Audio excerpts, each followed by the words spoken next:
सतगुरुदेव जी की जय हो। बंदी छोड़ पूर्ण पुरुष साहब की जय हो। बंदी छोड़ गरीबदास जी महाराज की जय हो। स्वामी रामदेवानंद जी दादा गुरु महाराज की जय हो। पंडित चिदानंद जी परदादा गुरु महाराज की जय हो। सर्व संतों की जय हो। सर्व भक्तों की जय हो। सभी धर्मी पुरुषों की जय हो। श्री काशी धाम की जय हो। श्री छुड़ानी धाम की जय हो। श्री करौथा धाम की जय हो। श्री बरवाला धाम की जय हो। सत साहिब। जब तक परमात्मा की प्यारी आत्माएं जुड़ती है तब तक हम मंगलाचरण कर लेते हैं। जो भी हमारे भाई बहन इसमें जुड़ रहे हैं ये आईडी सब जगह शेयर कर दो, क्योंकि हमारी वो वाली आईडी अभी बंद कर दिया, तो इसलिए ये आईडी हमारी सब जगह आप लोग शेयर कर दें। जो भाई बहन जुड़ रहे हैं, आरसी चारुल जी, ये जो आईडी है हमारी ये सब जगह शेयर कर दीजिए, फेसबुक पे, व्हाट्सएप पे। और गोपाल जी आपसे भी निवेदन है कि ये आईडी जो स्टिकर है वो सब जगह शेयर कर दीजिए, फेसबुक सब जगह, क्योंकि हमारी अचानक अभी वो वाली आईडी बंद कर दिया, इसलिए मुझे इतना टाइम लगा। और खैर हम तो अपनी 2-3 आईडी पहले से बना के रखते हैं, इसलिए तुरंत चालू कर लिया। तो ये आईडी सब जगह भेज दो जल्दी जल्दी, तो सब लोग जुड़ जाए। तो भगत भाइयों, जब तक हमारे सभी भाई बहन जुड़ते हैं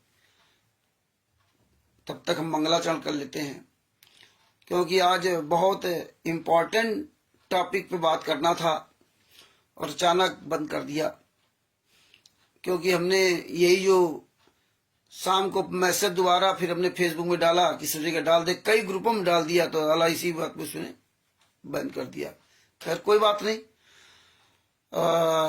आज सभी भाई बहन हमारे अगर जुड़ते हैं तो ठीक है, और नहीं तो कल फिर हम दोबारा इसका रिपीट कर देंगे। तो देखते हैं, तब तक हमारे भाई बहन जुड़ते हैं, तब तक हम मंगलाचरण कर लेते हैं। सतगुरुदेव जी की जय हो। बंदी छोड़ पूर्ण पुरुष साहब की जय हो। बंदी छोड़ गरीबदास जी महाराज की जय हो। स्वामी रामदेवानंद जी दादा गुरु महाराज की जय हो। बंदी छोड़ पूर्ण ब्रह्म पूर्ण परमेश्वर सतगुरु संत रामपाल जी महाराज की जय। परमात्मा की सभी प्यारी आत्माओं को कानपुर से रामचंद्र दास के सत्सय गरीब नमो नमो सतपुरुष को नमस्कार गुरु की नहीं। सुर नर मुनि जन साधवा संतों सर्वस दी नहीं। सतगुरु साहिब संत सब दंडोतम प्रणाम। आगे पीछे मधुए तिनको जा कुर्बान। नराकार निर्भीषणम काल जल भय भंजनम। निर्लेपम निजनीय गुणम अकल अनुपेशन दुनम। सोहम सुरति समापतम सकल समाना निरतिले। उज्ज्वल हिरंबर हरदम बेपरवा अथाह। वार वार नहीं मध्यतम। गरीब जो सुमिरत सिद्ध होई। गणनायक गलताना करो अनुग्रह सोई। पारस पद परवाना। आदि गणेश मनाऊं गणनायक देवन देवा। चरण कमल लो लाऊं आदि अंत करु सेवा। परम शक्ति संगीतम ऋषि दाता सोई। अविगत गुण अतीतम सत्य पुरुष निर्मोही। जगदम्बा जगदीशम मंगल रूप मुरारी। तन मन अर्पू शीशम भक्ति मुक्ति भंडारी। सुर नर मुनि जन ध्यावे ब्रह्मा विष्णु महेशा। शेष सहस मुख गावे पूजे आदि गणेशा। इंद्र कुबेर सरीका वरुण धर्मरा ध्यावे। सुमृत जीवन जी का मन इच्छा फल पावे। 33 कोटि आधारा ध्यावे सहस 88। उतरे भव जल पारा कटी है यम की फांसी। 33 कोटि आधारा ध्यावे सहस 88। उतरे भव जल पारा कटी है यम की फांसी। ससाहेब बंदी छोड़ सतगुरु संत रामपाल जी महाराज की जय हो। राहुल दास जी को ससाहेब, गोपाल जी को ससाहेब, आरसी चारुल जी को ससाहेब। जो भी भाई बहन जोड़ रहे हैं, अरविंद दास जी को ससाहेब। सभी भाई बहनों से निवेदन है कि ये हमारी जो फेसबुक की आईडी है सब जगह शेयर कर दें, क्योंकि अचानक अभी शाम को मेरी वो फेसबुक आईडी बंद कर दिया, जैसे हम मतलब स्टार्ट करने जा रहे थे। क्योंकि अभी शाम को फेसबुक पे कई ग्रुपों में ये स्टिकर भेज दिया, और जैसे कई ग्रुपों में भेजा वैसे तुरंत उसने बैन कर दिया। अब बैन कर दिया तो क्या करें। दूसरी आईडी ऑलरेडी हमारी बनी हुई थी, तो उसको जल्दी चालू किया। हालांकि हम इतने इस मामले में इतना एक्सपर्ट नहीं है, कि फेसबुक आईडी हो, इसमें हम जल्दी जल्दी कुछ कर सकें, और उसमें थोड़ा टाइम लगा। तो खैर कोई बात नहीं, ये तो काल ब्रह्म अपनी चाल चलता रहता है। तो जिस तरह काल ब्रह्म अपनी चाल चलता रहता है, अपना वो निरंतर गलत काम में अपना दिल दिमाग 24 घंटे वैसा लगाए रहता है। तो आपको भी कम से कम काल ब्रह्म से ही सीख लेना चाहिए कि हम भी अपने बचाव के लिए, अपनी सुरक्षा के लिए, सतलोक जाने के लिए हम भी 24 घंटे मतलब सजग रहें, अपने गुरु जी के द्वारा दिए तत्व ज्ञान पर एकदम दृढ़ संकल्प रख के चलें। और हमें भी उतनी मेहनत करनी चाहिए, लेकिन कहीं ना कहीं हम उतनी मेहनत नहीं करते और इसीलिए हम जाल में फंस जाते हैं। और जब फंस जाते हैं तो हमारे पास रोने के अलावा कोई रास्ता नहीं मिलता। रमेश राजपाल जी को सच्चा है। तो इसलिए हमें कम से कम अपने परमात्मा संत रामपाल जी महाराज के द्वारा दी गई सीख पर चलना चाहिए, अमित राजपूत जी साहब, क्योंकि हमारा आपका जीवन बहुत अनमोल है। लेकिन हम लोग इतना व्यस्त रहते हैं कि अपने गुरु जी के लिए, अपने परमात्मा के लिए हमारे पास टाइम ही नहीं निकलता। 24 घंटे हमारे पास इतना काम काल भगवान ने दे दिया है कि हमें फुर्सतें नहीं मिलती है। और जब फुर्सत मिलेगी तब तक आप इतने थक जाओगे कि आप अपने गुरु के लिए बोल भी नहीं पाओगे। और जबकि हमारे गुरु जी संत रामपाल जी महाराज ने बार बार समझाया कि भैया 24 घंटे वो काल हमेशा सजग रहता है और सबसे ज्यादा निगाह आप लोगों पर है, इसलिए आप लोग भी सजग रहिए, मस्त नींद मत सोइए। ये नींद जो है ना, ये तुम्हारे ही जीवन का दुश्मन बन जाएगी।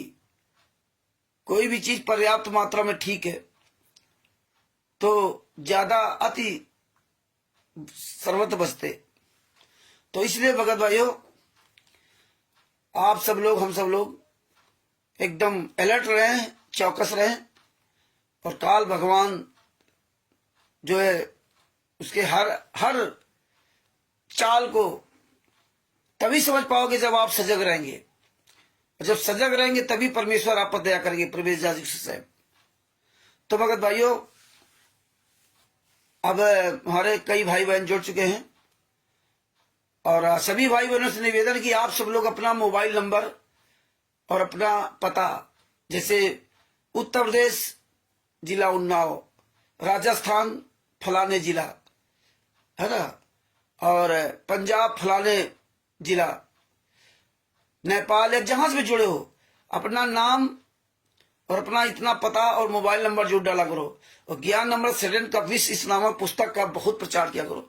और इसको आप लोग बहुत गहराई से एक एक शब्द पढ़ो और ये आवाज उठाओ पूरी दुनिया के सामने कि देखो हत्यारे गुंडे आश्रम चला रहे, पुरुषोत्तम सैनी, वीरेंद्र, मनोज, ये देखो ये हत्यारे ये भारतीय जनता पार्टी के साथ किस तरह खुलेआम बैठे हैं, जबकि ये जजमेंट की फाइल है और खुलेआम भारतीय जनता पार्टी के फला फला नेता देखो इस तरह कर रहे हैं, बिंदु राजू साहब। तो इसीलिए हम इनके खिलाफ जूता अभियान चालू करते हैं, इसीलिए हम इनके खिलाफ जूता उठाते हैं। आप लोग सोचते होंगे नहीं नहीं नहीं, रामचंद्र तो बेवकूफ, रामचंद्र तो मूर्ख है, रामचंद्र को तो अकल नहीं, परमात्मा ने ये सब कहां था। अब आप बताइए, सामने हत्यारा बलात्कारी जो है जाटों को 75 लाख रुपए आपका दे दिया और बीजेपी के अध्यक्ष उसके साथ गलबैया कर रहे हैं। पुरुषोत्तम सैनी देखो खुलेआम आश्रम चला रहा है, मतलब हत्यारे बलात्कारी खुलेआम निडर होकर के पूरे भारत में, पूरे वर्ल्ड में कब्जा कर रखा है। ये देखिए, ये पहली बार ऐसा हो रहा है कि किसी की आंखों में शर्म नहीं। नेताओं मंत्रियों के कैसे भंडारे में वहां जा रहे हैं, सबको निमंत्रण देकर बुलाया जा रहा है, पढ़े लिखे सब सारे जाहिल गंवार हो गए। इसीलिए हम जूता उठाते हैं। ये आप देख लीजिए कि किस तरह से ना, कोई कहेगा मैं जज हूं सुप्रीम कोर्ट का, कोई कहेगा मैं वकील हूं सुप्रीम कोर्ट का, कोई कहेगा मैं मध्य प्रदेश में फलाने जगह जज हूं। इनको शर्म भी नहीं लगती कि मैं बोल क्या रहा हूं। लेकिन अगर ये वास्तव में जज हो या वास्तव में वकील हो तो इनको शर्म हो। ये तो बेशर्म लोग हैं। अपनी कोई ऐसे पहचान नहीं बताता। जो कायर डरपोक होते हैं वो अपनी पहचान बताते हैं। बड़े बड़े हमारे वहां जो वकील प्रशांत भूषण, राम जेठमलानी, ये नाम से नहीं काम से पहचाने जाते थे कि हाँ ये भारत के टॉप वकील हैं। ये कभी कहते नहीं थे कि मैं भारत का टॉप वकील हूं ना। अब बताइए, जो व्यक्ति सतलोक आश्रम धनाना में, सतलोक आश्रम सोजत में, सतलोक आश्रम बैतूल में, सतलोक आश्रम जितने धनुषा नेपाल में जो बना, धनुषा और पंजाब में धुरी खुमानो आदि आदि में जितने ये वकील के नाम से बोलते कि मैं फलाने जगह वकील हूं, या जो कहते मैं रिटायर्ड जज हूं, इनको जरा भी शर्म नहीं है क्या कि मैं बोल क्या रहा हूं? मेरी वीडियो जब पूरी दुनिया में जाएगी तो कोई ना कोई इस बात को पकड़ेगा कि अरे जज होकर इसको तमीज नहीं। ये FIR नंबर 486 में क्या है? इस वकील को होकर के वकील को तमीज नहीं। लेकिन ये जानते हैं ये दुनिया इतना ज्यादा काम में व्यस्त हो गई है, काल ब्रह्म ने इतना काम दे दिया है, घर मकान बंगला बनाने में, गाड़ियां खरीदने में रात दिन मरा जा रहा है। इसके दिमाग में वो खाली ही जगह नहीं है, तो ये भरेगी कहां से? तो लोग नहीं जानते हैं कि इस देश में ये गूंगे बहरे अंधों का देश है और कोई सवाल करने वाला नहीं, किसी पर टाइम कहां। तो ये इस चीज को इस्तेमाल करते हैं हमें आपका, और हमें आपको जागरूक बनना पड़ेगा। इसीलिए परमेश्वर ने संत रामपाल जी महाराज ने हमें तत्व ज्ञान दिया था, इसीलिए मैं विश्व का सर्वश्रेष्ठ बनाया था। विश्व का सर्वश्रेष्ठ हमें आप लोगों को बनाया था ज्ञान दे करके, लेकिन हम विश्व के सबसे नीच बन गए। काहे का ज्ञान? ये ज्ञान बेकार, ज्ञान आपको आ गया, पता हो गया, लेकिन समाधान नहीं तो सब बेकार। परमात्मा ने कहा कि समाधान बगैर बेकार है ज्ञान। ज्ञान तो आपको हो गया कि अमेरिका मुझे जाना है, लेकिन हवाई जहाज चाहिए, ऐसे नहीं तैर के जा सकते। लेकिन हवाई जहाज आएगा कहां से? पानी वाला जहाज आएगा कहां से? तो उसकी व्यवस्था करनी पड़ेगी। संत रामपाल जी महाराज ने हमें सब व्यवस्था की, ज्ञान भी दिया, समाधान भी दिया। लेकिन ज्ञान तो हम बोलते हैं, सुन लेते हैं, बोलते खूब, लेकिन हम अपना ही समाधान नहीं कर पा रहे हैं तो दूसरे क्या करेंगे? लेकिन हाँ, दूसरे समाधान करने के लिए हम लगे रहते हैं, लेकिन अपने में सुधार नहीं करते। आप अपने में सुधार कीजिए, सामने वाला व्यक्ति खुद आपके आचरण देखेगा। बताने से नहीं होगा कि भाई भक्ति कर लो, माला नहीं जाप करते। तुम ये नाटक कर रहे हो जो फेसबुक, व्हाट्सएप, यूट्यूब, ट्विटर पे वीडियो डालते हो, रात दिन 24 घंटा गालियां बकते हो, मतलब अन्य धर्म गुरुओं के लिए, पुस्तकें जीने की राह, फलाने राह, तो तुम भक्ति कहां करते? क्योंकि तुम तो ये सब लगा रखा किराए के नौकरों को, वो कर रहे हैं। ये कोई भगत थोड़े हैं जो दुनिया की महिलाओं, लड़कियां, ये सब जो है ऑडियो वीडियो सब सतलोक आश्रमों को सब बना के डाल रही ना। ये सब किराए वाले हैं, ये सब नौकरी पेशा वाले हैं। ये इतने पैसा देंगे तो काम करेंगे। अब तो इनका सिस्टम ही हो गया कि जो आपको फोन करेंगे, तो जब वो फोन कर सकते लेकिन आप नहीं कर सकते। जैसे फ्रॉड कॉल नहीं आती है, आपके पास आई और आपको फंसा लिया, और आपने जब उसको काट दिया तो मौजूद नहीं है, इस तरह काम लगे। अब ये आपका समय खाएंगे, फोन करेंगे, हाँ वो गुरु जेल से गुरु जी की ऑडियो वीडियो आती है तो आपको नहीं आती है। अब घंटों आप इसमें बहस करते रहो, क्योंकि इनको आदेश दिया गया है कि आप इनको सबको ऐसे बहकाए रहो, जितने लोगों को दिन में बहका सको उतने वो लोगों की, इनको सबको टारगेट दिया जाता है और फिर टारगेट वहां भेजते हैं। इसलिए इस तरह फिर इनको सैलरी मिलती है। इनके मुखिया नहीं आते, जबकि हमें मेन मुखिया से बात करना चाहिए। हमें क्या लेना इन लोगों से? इसीलिए आप लोग धीरे धीरे समय के अनुसार अपने आप को परिवर्तन करते जाओ। लोग तुम्हारा समय खाएं, बात करना बंद कर दो। जो सच्चाई जानना चाहे उसको आप जरूर पूरी सच्चाई बताओ, और जो समय खाए तो नहीं, बातें मत करो, क्योंकि आपको मतलब इलीगल आपको बहस में फंसाएंगे। जानते हैं कि ये लोग काम क्या करते हैं? अतिशय रगड़ करे जो कोई चंदन अनंत प्रकट को सोई। लगे रहो, एक दिन 24 घंटा लगे रहो, कभी नहीं बहकी जाएगा। जैसे देखो रामदेव राजस्थान का, पता नहीं कितने लोग आज मैंने चले गए और कितने दिन तक इन्होंने खूब सच्चाई बोली, पवन ठग में चले गए, संजय में चले गए, मैनन में चले गए, गुरुजी को छोड़ दिया जेल में। साहब ने अपना अपना बाप बना लिया। क्यों? पहले तो सब चले थे ना गुरुजी के लिए, आवाज उठा रहे थे। अब क्यों बदल गए? क्योंकि मैनन वाले 24 घंटा लगे रहते हैं तुम्हारा समय खाने के लिए, क्योंकि जानते हैं कि यहां आदमी मतलब जो रियल में पढ़ा लिखा नहीं, किताबी कीड़ा है। इसीलिए आप लोगों को कहता हूं कि रियल पढ़े लिखे बनो, ठोस बात करो, लॉजिकल बात करो, अनावश्यक बात ना करो कि रामचंद्र कोर्ट क्यों नहीं जाता, वो शशभूषण जी कोर्ट क्यों नहीं जाते। थोड़ा सोच के दिमाग से बोला करो कि कोर्ट कचहरी कैसे की जाती है। अगर आप इस तरह आप उठल्लू दिमाग से बोलोगे तो आपकी कहीं कोई वैल्यू नहीं होगी। और आज इसीलिए इस भारत में अच्छे अच्छे पढ़े लिखे लोग मूर्ख बने, राष्ट्रीय समाज सेवा से गुंडों के पवन ठग, संजय ठग जैसे लोग तलवे चाट रहे हैं, जबकि सारी सच्चाई सबके सामने है। आज पूरी दुनिया ये सच्चाई जान रही है, लेकिन संत रामपाल जी वहां के शिष्य आज अगर खड़े हो जाए तो गारंटी है कि गुरुजी 15 दिन के अंदर 20 दिन के अंदर जेल से बाहर आ जाएंगे, अगर सब खड़े हो जाए। सबको पता हो गया।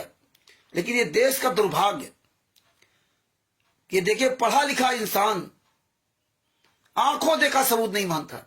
यही तो संत रामपाल जी महाराज ने कहा था, यही तो काल ब्रह्म ने कहा था कि पहले हम जाएंगे, बाद में तुम्हारे दूत जाएंगे, तब बाद में तुम आना। बोले ठीक भाई। तो बाद में संत रामपाल जी महाराज आए, सोचे कि सबको दिखाकर बता दूंगा, सब समझ जाएंगे। संत रामपाल जी महाराज सारे वेद शास्त्रों को ज्ञान दिया। कितने लोग समझे? हम आप लोग समझे तो कितना अच्छा समझे कि जगत से भी नीच हो गए, इतना बढ़िया समझे। लेकिन एक एक शब्द पर उंगली रख रख के हमारे गुरु जी ने हमें आपको पढ़ाया। इसीलिए कहते हैं रट्टू तोता मत बनो। अब आपको कहते हैं जेल से फोन आता है, रामचंद्र कहता फोन नहीं आता। फिर क्या कहता धारा CRPC धारा 21 के अंतर्गत बात करने का अधिकार है। और आप लोग हाँ यार बात तो सही है, फिर आपको कानून भेज देगा। लेकिन आप ये भूल जाते हो कि भैया किस नंबर फोन आता है, जरा नंबर दिखा दो, किस नंबर को वहां जोड़ा गया ना, ये नहीं बात करोगे। अगर फोन आता है तो वो मैं कॉल डिटेल दिखा दो, नंबर तो आता होगा ना फोन पे। वीडियो कॉलिंग होती है तो वीडियो कॉलिंग करा दो, अरे लाइव स्ट्रीम में चला दो, सब देख लेंगे। तो ना ये जानते हैं कि ये अपनी आवाज उठाते रहो, कुछ ना कुछ तो फंसी जाएंगे। क्योंकि यहाँ गाना गाने वाले जाता है, बहेलिया आएगा, दाना डालेगा, जाल बिछाएगा। हम नहीं खाएंगे तो हम नहीं फंसेंगे। गाना गा लिया तो गाना के जो फंस गए। तो इसलिए भगत भाइयों मेन टॉपिक इसीलिए लेके आता हूं ओम प्रकाश जी साहब, जिसमें आप लोग अच्छी तरह से मजबूत बन जाओ, आप लोग हुआबाई से बिल्कुल किनारे हो जाओ। अब समय खाना बंद करो। आज ये ज्ञान नंबर शरण का विश्व नाम पुस्तक में सारे केसों का जजमेंट दिया है। अब आपको आज परमात्मा की दया से कुछ चीजें बताना चाहता हूं कि कानूनी प्रक्रिया में कैसे क्या हुआ। पढ़ते तो आप सब लोग हो। कल हमने वकील साहब से, शशभूषण जी से, नैतिक कुमार जी को सच साहब, नैतिक कुमार जी को सच साहब, शशभूषण जी से कल मैंने 1-1.5 घंटे बात किया। तो हमने कहा आज आप सब लोगों के सामने ये बात रखूं जिसमें आप लोगों को भी जानकारी बढ़े। तो सबसे पहले आपको शुरुआत करता हूं कि जो ये कहते हैं मैं सुप्रीम कोर्ट का वकील हूं, ये बात ध्यान से सुनना तो आपको और अच्छी तरह समझ में आएगा। ये कहते हैं कि मैं सुप्रीम कोर्ट का वकील हूं, जो वहां बोलते हैं। कोई भी वकील, पहली बात तो कोई भी वकील केवल अपना कचहरी से घर और घर से कचहरी तक ही बैंड, जो गले बैंड होता है ना सफेद वाला, टी पॉइंट वाला, वो केवल कचहरी से घर तक बांधने के लिए उसको लीगली उसको आदेश है। और किसी शादी पार्टी में निमंत्रण में वो काला कोट और सफेद पैंट या काला पैंट धारीदार ये पहन के जा सकता है शादी पार्टी में, लेकिन ये बैंड नहीं लगा सकता। बैंड, ये ध्यान रखना, ये बैंड नहीं लगा सकता। ये जो है बार काउंसिलिंग के खिलाफ है, वो कभी भी बैंड नहीं लगा सकता। तो ये बात ध्यान रखना। और वो वकील कोर्ट परिसर में, कोर्ट परिसर के अंतर्गत ये अपना बैंड कोट पैंट पहन करके आपको हड़का सकता है, बहस कर सकता है। कोर्ट परिसर के बाहर आपको कहीं हड़का नहीं सकता वकील हो कि आपको धमकी दे दे या कुछ कर दे। ये ध्यान रखना। ये हमें कानूनी लीगल प्रोसेस परमेश्वर की दया से ना, सदभूषण जी के माध्यम से ये सब पता चल रहा है।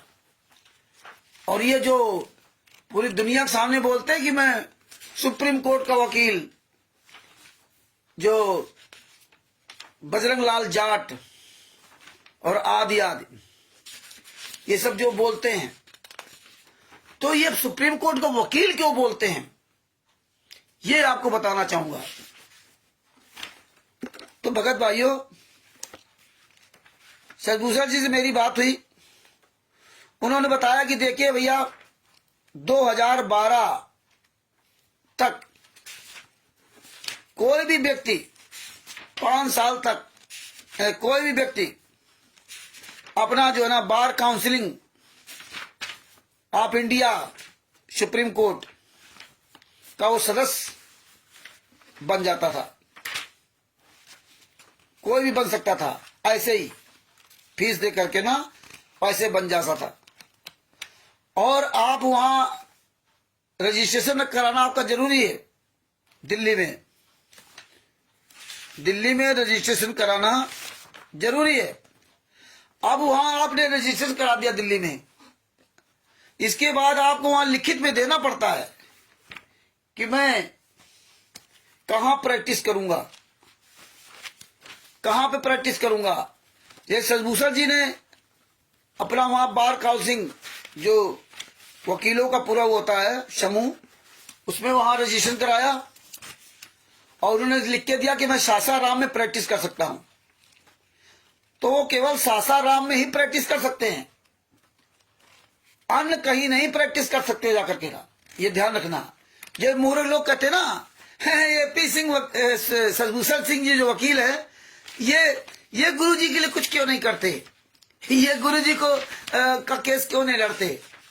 तो ये बेवकूफ लोग हैं, इन्हें तमीज है नहीं, तो जो मर्जी आए वो बोलते रहते हैं। तो आप ये बातें समझोगे और जब आपके अंदर ये समझदारी हो जाएगी तो किसी से आप बात करोगे तो लोग आपके बारे में जान जाएंगे, यार इसको नॉलेज है, इस बात का, इसको इस बात का नॉलेज है। तो इसलिए सदभूषण जी हरियाणा में केस नहीं लड़ सकते। हाँ, ये हरियाणा में तब केस लड़ सकते हैं जब ये bar council of India Delhi में वहां लिखित में देंगे, अपना यहां का रद्द करवाएंगे सासाराम कोर्ट का। सासाराम कोर्ट का रद्द करवा करके, सासाराम कोर्ट में रद्द करवाए पहले, इसके बाद ही वहां कर सकते हैं। वाकायदे वहां लिखित देना पड़ता है। ये कोई बातों से थोड़ा होता है, लेकिन मूर्खों क्या समझाओगे। इसीलिए आपको हर चीज में, एक एक चीज पे आप लोगों को मजबूत करना चाहता हूं कि लीगली तौर पे अच्छी तरह से मजबूत हो, न वरना जहां जाओगे तहां आपको ऐसे ही लोग मूर्ख बनाते रहेंगे। इसीलिए कहते परमात्मा ने कि मूर्ख को समझाते ज्ञान गांठ का जाए, और कोयला कबहू न हो उजला चाहे 100 मन साबुन लगाए। इसीलिए आप देख रहे हो कि 2018, 11, 2014 को कांड हुआ था। कितने लोग खड़े हुए थे बोलने के लिए, कितने लोग आए थे, पूरा मिशन चला था, अभियान चला था, और कितने लोगों को कितना हाहाकार मचा था। मेरठ में लो, राजस्थान में, छत्तीसगढ़, मध्य प्रदेश, पंजाब, हरियाणा, नेपाल, सब जगह सत्सेवक समागम होते थे। खूब हाहाकार मचा, यानी खूब जागरूक अभियान चला। और धीरे धीरे देखो कहां चले गए, सब काम खत्म।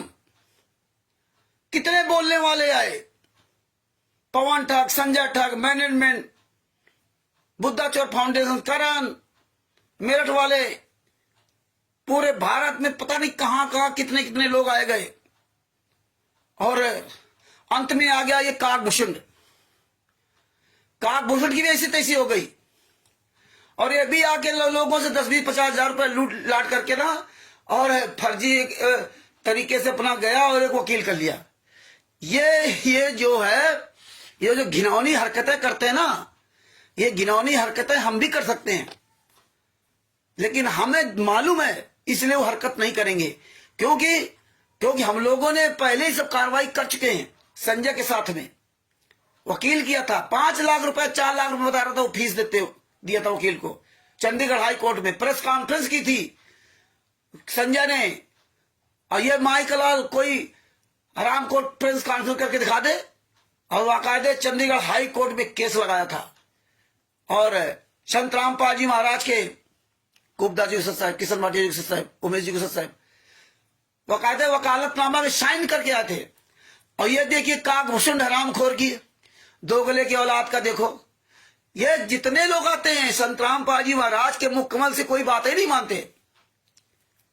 और एक अभी हरीश दास जुड़ा हुआ था, इसको बोलने का तमीज नहीं था, इसको कहते थे गुरुजी के लिए बोलो, गुरुजी के बोलो, तब इसको बोलने का अक्ल नहीं थी। तब ये ससभूषण जी से कहता था कि लो रामचंद्र दबाव डालते हैं। तो अपने भैया मेरा क्या दबाव है, बोलो तो बोलो, ने भाल बजाओ। फिर धीरे धीरे बोलने लगा, और जहां ये बोलने लगते हैं 2-4 लोग इनके पीछे जुड़ने जाते हैं, चाहे तुरंत अपना रास्ता बदल लेते हैं। इनको फिर गुरु की ज्ञान, गुरु की बाणी इनको समझ नहीं आएगी। यही हाल हुआ कि जितना ये भौकाल उठा था 2016, 17, 18, 19, 20, 21, 22 में, वो सब कहां गायब हो गया।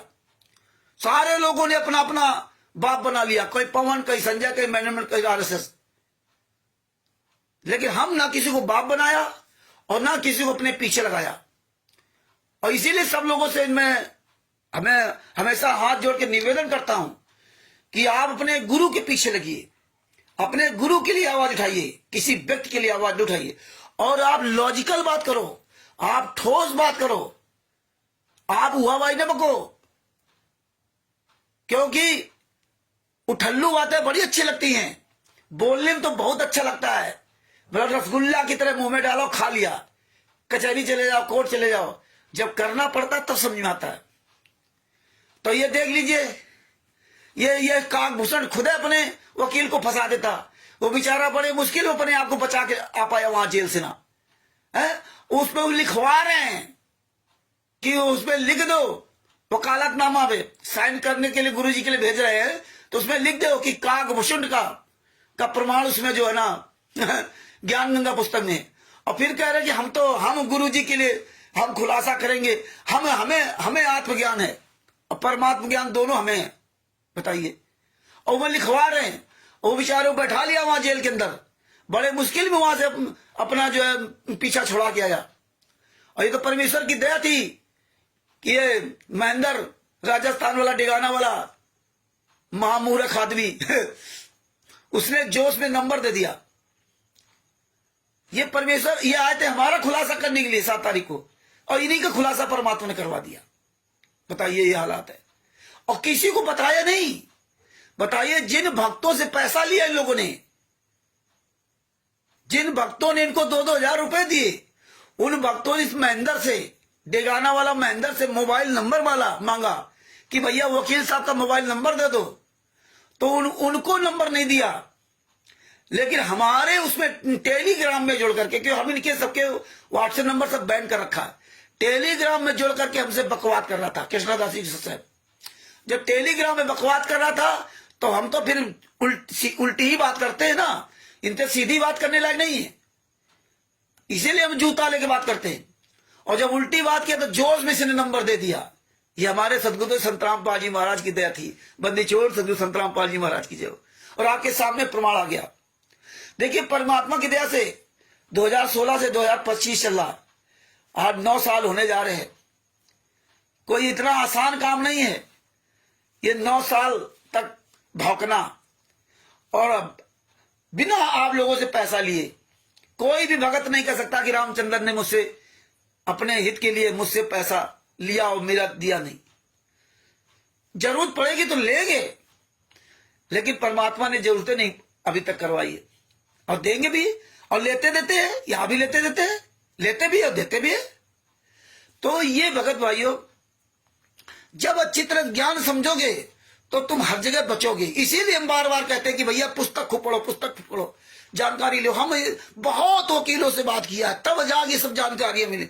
अरे ये सब जानते हैं, बड़े बड़े वकील, ये जज, ये नेता मंत्री, ये सब देखते हैं, ये सब जानते हैं किसको जानकारी है, इसलिए हमसे नहीं बोलते, इसलिए हम डंके चोट पे जूता चलाते हैं।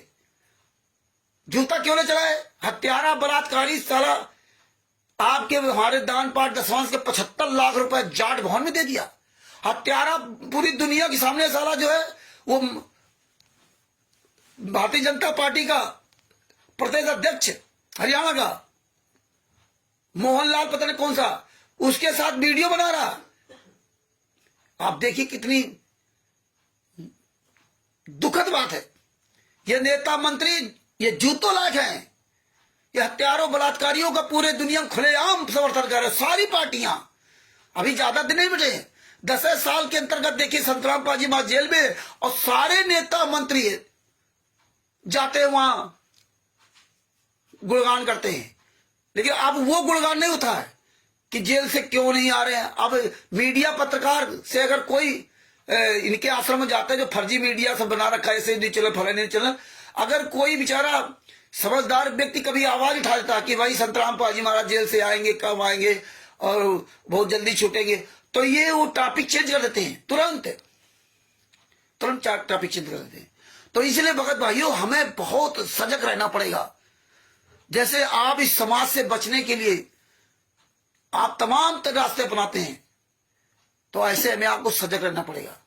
तो भगत भाइयों इसीलिए आज ये मैं आपको जानकारी साझा करना चाहता था। जो बार काउंसलिंग होता है वो एडवोकेट एक्ट, बार काउंसलिंग का एक एडवोकेट एक्ट होता है जिसमें मर्यादाओं का कैटेगरिया होता है, और आप प्रतिबंधित जगह पर नहीं जा सकते। तो ये सभी एक नियम बना रखा है।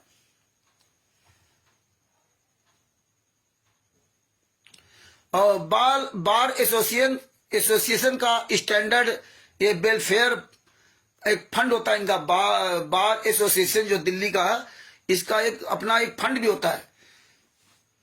कोई वकील वगैरह मर गया तो उसको 5 लाख रुपया से 25 लाख रुपया तक जो है ना, मतलब अपना आपस में यहाँ लेने देने का वो प्रोग्राम करते हैं। जो लीगल अधिवक्ता होता है जिसका रजिस्ट्रेशन वहां होता है, वो हमने कुछ लिखा था, उसको मैं पढ़ लेता हूं और आपको बताता जाता हूं। 10 वर्ष प्रैक्टिस कर लिया, उसे परीक्षा एंट्रेंस नहीं। हाँ, पहले जो है 2012 तक ये था कि कोई भी वकील कहीं भी 10 साल तक अगर परीक्षा कर लिया तो उसको एंट्रेंस एग्जाम नहीं देना पड़ता था। कहाँ एंट्रेंस एग्जाम? दिल्ली में बार एसोसिएशन में बार काउंसिल ऑफ इंडिया वकील का एग्जाम लेता है। प्रैक्टिस करने की क्षमता, मतलब सुप्रीम कोर्ट को बेंच भी कहते हैं। तो जजों का जो बेंच होता है वो सुप्रीम कोर्ट बेंच उसको कहा जाता है ना। और ये बार काउंसिल ऑफ इंडिया जो है ना, ये वकीलों का होता है। तो पहले 2012 तक ये नियम था कि अगर 10 साल तक आपने प्रैक्टिस किया तो फिर आपको एग्जाम नहीं देना पड़ेगा, आप वहां पे आप सदस्य बन जाएंगे। फिर आप जहां पे बिना वहां रजिस्ट्रेशन कराए, एक बात और ध्यान रखना, अगर आपने दिल्ली में रजिस्ट्रेशन नहीं कराया है तो आप पूरे भारत में कहीं भी वकालत नहीं कर सकते। अगर आप bar council of India Delhi में रजिस्ट्रेशन नहीं कराया, पहले तुम्हारा एग्जाम नहीं होता था, और अब 2012 के बाद आपको एक एग्जाम देना पड़ेगा वहां पे। उस एग्जाम में पास हो गए तब आपको bar council of India Delhi से आपको सर्टिफिकेट मिलेगा। फिर आप पूरे भारत में कहीं भी केस लड़ सकते हैं, लेकिन वहीं लड़ सकते हैं जहां के लिए आप लिखित में देंगे। कि बार काउंसिल आप इंडिया में आप ये लिखित में देंगे कि मैं मुंबई में केस लड़ूंगा, वहां का पूरा लिखित में आप देंगे। ये खुद थोड़ी कि मुंबई में जहां मर्जी आओ तहां मेढक की तरह फुदक के चले जाओ। ये मुंह रख लो, क्या कहते हैं सचभूषण जी वकील उसे पौने नहीं कहता कि हिसार कोर्ट क्यों नहीं जाता, सचभूषण क्यों नहीं केस लड़ता। ये हालात है। तो ये जानकारी आपकी होगी। ये तो पढ़े लिखे तो है नहीं, ना किसी समझेंगे ना पूछेंगे, और इन गंवारों के चक्कर में आप लोगों को भी लगता है तो बात सही है। तो अगर जानकारी लो तो उस क्षेत्र के पढ़े लिखे व्यक्ति से जानकारी लो। अब आप किसान हो, अब किसान आदमी जो रियल में किसान आदमी है 10 साल 15 साल तक खेती कर रहा है, उससे आप किसानी के बारे में पूछोगे तो बता देगा। अब उसको ट्रेन चलाने के बारे में पूछोगे तो कैसे बता देगा भैया। तो जिस क्षेत्र को वो परमानेंट कर रहा है, जिस क्षेत्र में वो काम कर रहा है, आप उससे पूछोगे तो उसको नॉलेज होगा। बाकी सबको नॉलेज थोड़ा होगा।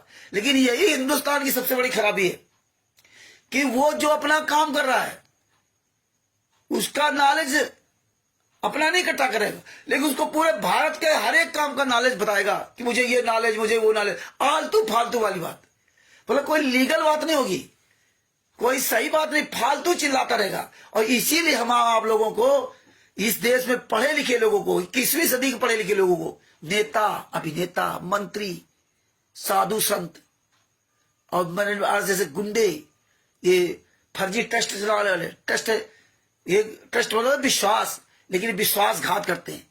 तो ये सारा कुकर्म करने वाले लोग हमें आपको इसी तरह फंसाते हैं, इसी तरह फंसाते हैं। कोर्ट की भाषा अलग होती है और बरबली भाषा हमारी अलग होती है, और बरबली भाषा में फंसाते हैं। यही हमें आपको अच्छा लगता है। तो जिस क्षेत्र में है वो उसी को उसका ज्ञान है, और इसीलिए उसका वो फायदा उठाता है। तो आप उसके बारे में पहले थोड़ा बहुत ज्ञान लो। अगर थोड़ा बहुत आपको ज्ञान हो गया तो ज्ञान लेने में टाइम लगेगा, और अगर टाइम लगाओगे थोड़ा बहुत ज्ञान हो गया, और जहां आपने लीगल बात की तो सामने वाला समझ जाता है इसको जानकारी है, इसको जानकारी है, इसलिए जवाब दे रहा है, क्योंकि आप उसके पैटर्न को जान गए।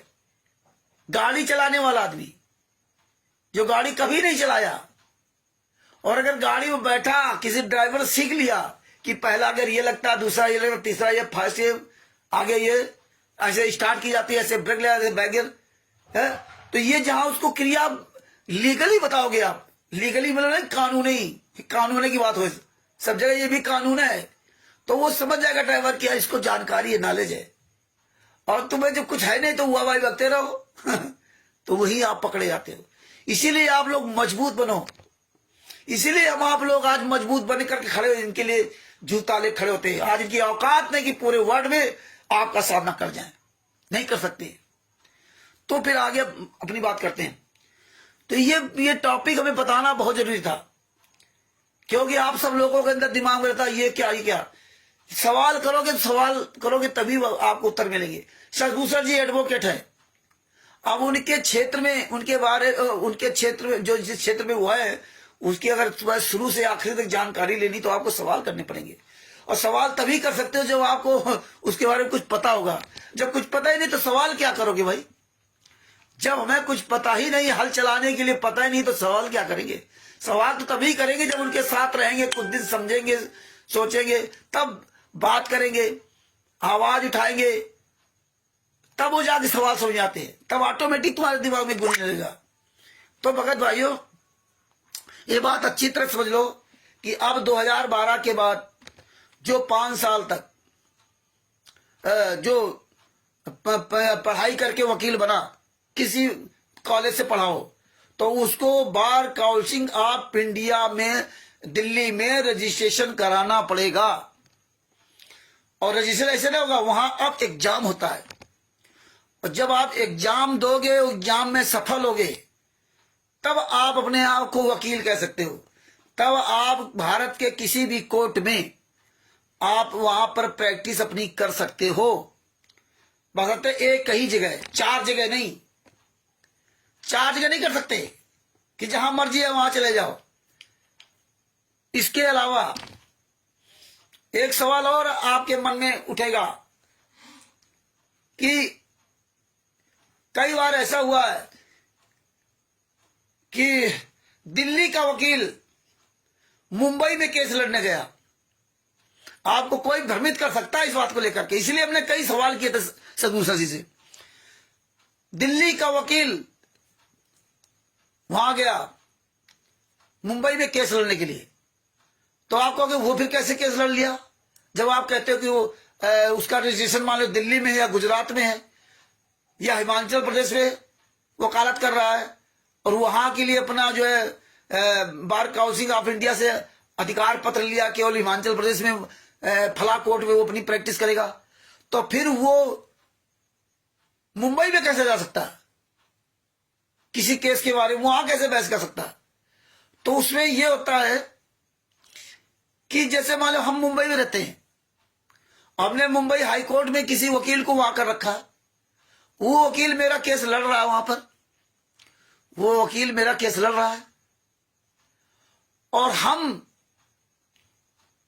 चाहते, हम जो मतलब जो हमने वकील का रखा है, तो हम अपने वकील से कहते हैं कि हम चाहते हैं अपने वकील से बात करेंगे कि वकील साहब हम चाहते हैं कि हमारा जो हमारे एक वकील साहब है हिमाचल प्रदेश में, मैं उनसे ही बहस करवाना चाहता हूं। तो फिर वो वकील अधिकार देगा, वो अधिकार देगा कि हाँ हमारी जगह पर आप, ये लिखित में सब होता है, ये सब बरवली नहीं होता, हाँ अधिकार देगा, तब हम अपने खर्चे से अपने फीस से उस वकील को ले जाकर के वहां पर बहस करवा सकते हैं। ऐसे नहीं कि जो हो जाए चले जाओ। दूसरी बात, जो पढ़ाई किया वकीलों ने, वकालत की आपने पढ़ाई की छोटे कॉलेज में या बहुत बड़े कॉलेज में, तो बहुत से लोग क्या करते हैं, एंट्रेंस एग्जाम नहीं दिया तो दलाली करते रहते हैं। दलाली मतलब कोई क्लाइंट आया और हमने वहां को जो रजिस्टर्ड वकील है उसको उस क्लाइंट को दे दिया, तो हम अपना भी फीस ले लिया और उसकी फीस उसको दिला दिया। जैसे मान लो किसी केस की फीस 20,000 रुपए है, तो हमने उस वकील को सेट कर लिया 15,000 रुपए में, और 20,000 हमने यहां से ले लिया, तो 5,000 तो हमने रख लिए और 15,000 उस वकील को दे दिए। तो ये दलाली करते लोग, ये दलाली का धंधा बहुत जोरों पर है, हर जगह है, चाहे सुप्रीम कोर्ट में दिल्ली में चाहे जाओ। तो और दूसरे लोग क्या होता है, एक और बात आप समझ लीजिए कि आप वकालत की पढ़ाई कर लिया, और पढ़ाई करने के बाद आप जब बार काउंसिल ऑफ इंडिया का एग्जाम देंगे, तभी आपको वकील आप कहलाने लायक होगे, तभी आप कोर्ट में जा करके आप जहां पे हो और वहां जहां के लिए आपने अप्लाई किया है, आप नहीं भले ही नहीं केस लड़ रहे हो, लेकिन वहां आप जा करके आप नियम के तहत आप किसी भी फाइल जो नियम है उसके हिसाब से आप केस फाइल को देख सकते हो। और नहीं तो अगर आपके पास वहां का रजिस्ट्रेशन नहीं है, यानी एग्जाम सर्टिफिकेट नहीं है, तो आप कोर्ट के अंदर किसी की भी कोई फाइल देखने का आपको अधिकार नहीं होगा, एक आम आदमी की तरह आप होंगे। दूसरी बात, अगर आप वकील बन गए, बार काउंसिल ऑफ इंडिया का एग्जाम दिया, और एग्जाम देने के बाद आपने अपना गृह जनपद चुन लिया कहां पे आपको वकालत करनी है, और वहां आपने क्या किया, आपने वकालत करनी नहीं, आप कर ही नहीं रहे हो। बहुत से लोग ऐसे होते हैं जब जान जाते हैं कि यार ये तो बहुत गंदा पेशा है, तो नहीं वकालत करते हैं, छोड़ देते हैं। या आप जुड़े रहे तो आप अपने घर में खेती किसानी करने लगे या कुछ भी करने लगे, तो ये नियम है कि आप या तो वकालत छोड़िए, जो आपने वहां सर्टिफिकेट लिया उसको आप खत्म करिए, तब आप दूसरा काम कर सकते हैं, वरना आप कोई दुकान नहीं चला सकते, आप खेती नहीं कर सकते, आप कोई धंधा नहीं कर सकते। ये ध्यान रखना, अगर आप रजिस्टर्ड वकील है तो ये कानूनी तौर से आप दूसरा कोई काम नहीं करेंगे, ये बार काउंसिल ऑफ इंडिया जो वकीलों का है दिल्ली में, उनके रूल्स है। लेकिन होता क्या कि लोग, बहुत से लोग अपना दलाली करते हैं। कोई केस मिला वहां दे आए अपने दूसरे को, अपना अपना खेती पाती कर रहे हैं, अपना दुकान धंधा कर रहे हैं। लेकिन दुकान अगर बैठेंगे तो दुकान अपने नाम नहीं होगी, पत्नी के नाम होगी, किसी दूसरे के नाम होगी, और कोई इस पे ज्यादा रिस्क नहीं लेता है। कैसा कि अब वकील है, यानी कानपुर कोर्ट में वकील है, लेकिन अपना काम कर रहा, खेती पाती का वकालत करते ही नहीं है। और बस हर साल उसकी जो भी फीस हो, 20 रुपए, 50 रुपए, 100 रुपए, जो भी, वो अपना जमा करता रहता है। जमा कर दिया, काम खत्म। वो भी जमा नहीं करना है, क्योंकि वहां जो वकीलों का जो चुनाव होता है, बार एसोसिएशन का, पता नहीं जो चुनाव होता है ना, तो उसमें जो वकील खड़े होते हैं अध्यक्ष बनने के लिए, जो भी पद के लिए, तो वो खुद ही तुम्हारी फीस जमा कर देंगे, क्योंकि उनको वोट चाहिए, वोट चाहिए, तो तुम्हारी फीस वहां सब जमा कर देंगे और तुम्हारे तेल लगाते घूमे। इसलिए तुम्हारी कोई कंप्लेन नहीं करता कि यार ये तो वकील है, वो कर रहा है खेती काम, ये धंधा कर रहा है, व्यापार कर रहा है, वकालत नहीं कर रहा है। तो ये bar council of India Delhi में ही इनकी, या वहां जो जहां पे आप वहां बना, वहां इसकी कंप्लेन की जाती है। लेकिन इसकी फीस लगती है, और फीस लगती है, इसके अलावा भी इसमें काफी झंझट है। फीस लगती है, और वहां सब होते सब वही लोग हैं। अल्टीमेटम मतलब जो ना, सबको वोट चाहिए, तो फैसला उन्हीं के पक्ष में आता है। इसलिए लोग जल्दी बार काउंसिल ऑफ इंडिया में कंप्लेन नहीं करते हैं कि यार पैसा भी लगेगा, समय भी लगेगा, इसके बाद कुछ नहीं होगा। और नहीं तो इन वकीलों के खिलाफ सारे गलत करने के नियम कानून सब बने हुए हैं। तो ये बातें हमें आपको समझनी होंगी। ये एक एक बात को गहराई से समझ लो, एक एक बात गहराई से समझ लो। किसी भी वकील की औकात नहीं है। वैसे ये जो बोलते हैं ना कि सुप्रीम कोर्ट के वकील, सुप्रीम कोर्ट के जज, ये आप नहीं बोल सकते ऐसे। ये तो राष्ट्रीय सभा सेवा समिति गुंडे हैं। ऐसे न्यूज चैनल वाला सब फर्जी चल रहे हैं। ये सारे लोग फर्जी, इसलिए फर्जी, खुलेआम फर्जी वाला कर रहे हैं, बोल रहे हैं। जानते हैं कोई किसी को लेना देना नहीं, जो मर्जी है बोलो, जो मर्जी है बोल दो। मरेगा तो साला वकील मरेगा, जज मरेगा। गाली पड़ेंगी तो वकील को पड़ेंगी, जज को पड़ेंगी। इसीलिए जानबूझकर ऐसा करते हैं। सुप्रीम कोर्ट के वकील, सुप्रीम कोर्ट के वकील, तो ये इस तरह से वकील होते हैं। बहुत से लोग रजिस्ट्रेशन वहां करा रखा, कहां? दिल्ली में। जैसे सचभूषण जी है, सचभूषण जी का भी रजिस्ट्रेशन दिल्ली में है, बार काउंसिल ऑफ इंडिया में। और वहां से इन्होंने अपना ये सासाराम में प्रैक्टिस करने का वहां से राइट, अपना अधिकार लिया कि सासाराम में प्रैक्टिस करेंगे। तो ये अब कोई दूसरा इनके नाम से बोल दे कि सुप्रीम कोर्ट के वकील शशिभूषण जी, सुप्रीम कोर्ट के वकील शशिभूषण जी, तो ये गलत है। इसी तरह ये लोग करते हैं। इसी तरह बजरंग लाल जाट ने अगले साल जब सोजत आश्रम में वीडियो डाला था, तो उसमें वो पट्टा लगा रखा था। इनको पता था कौन कहां आवाज उठाएगा, क्या लेना ना किसी को। लेकिन वो वीडियो परमात्मा ने हमें दे दिया। हमने इसका नंबर सर्च करके बात किया, तो तुरंत इसने अपना वहां बदल दिया, पट्टा हटा दूसरा वीडियो बना दिया। और यहां देखो, सतलोक आश्रम धनानम जब गया तो वो तिरछा खड़ा, तिरछा ऐसे, ये पट्टा ना दिखाई दे ऐसे। मतलब ये लोग जो भी काम करते हैं बड़ी चतुराई के साथ करते हैं। लेकिन जैसे हमने वो वीडियो इसका देख लिया, इसीलिए हमने जूता चलाया, जूता अभियान चलाया बजरंग लाल जाट के ऊपर। क्यों चलाया? और आज बजरंग लाल जाट को आप फोन लगाते हो, तुरंत फोन काट भाग देता, क्योंकि ये गैर कानूनी है जो इस तरह वहां बयान दे रहा था। इस पे सवाल खड़े होते हैं कि यार तू वकील होकर के ना, और तू इस तरह बयान कैसे दे रहा? सतलोक आश्रम धराना के अंतर्गत ये गुंडे आश्रम चला रहे हैं। 28 गुंडे जेल से बाहर हैं। संतराम पाजी वहां जेल में सजा काट रहे हैं, और तुम क्या कर रहे हो? संतराम पाजी महाराज वो पता नहीं कौन सी आत्मा ये है वो है, भाषण दे रहे हो। कानून ने इनको अंदर जेल में डाला है। और सजा कैसे हुई? इन गुंडों ने सजा कराई, जिन गुंडों के साथ बैठते हो, वीरेंद्र के साथ बैठते हो, शर्म नहीं आती तुझको?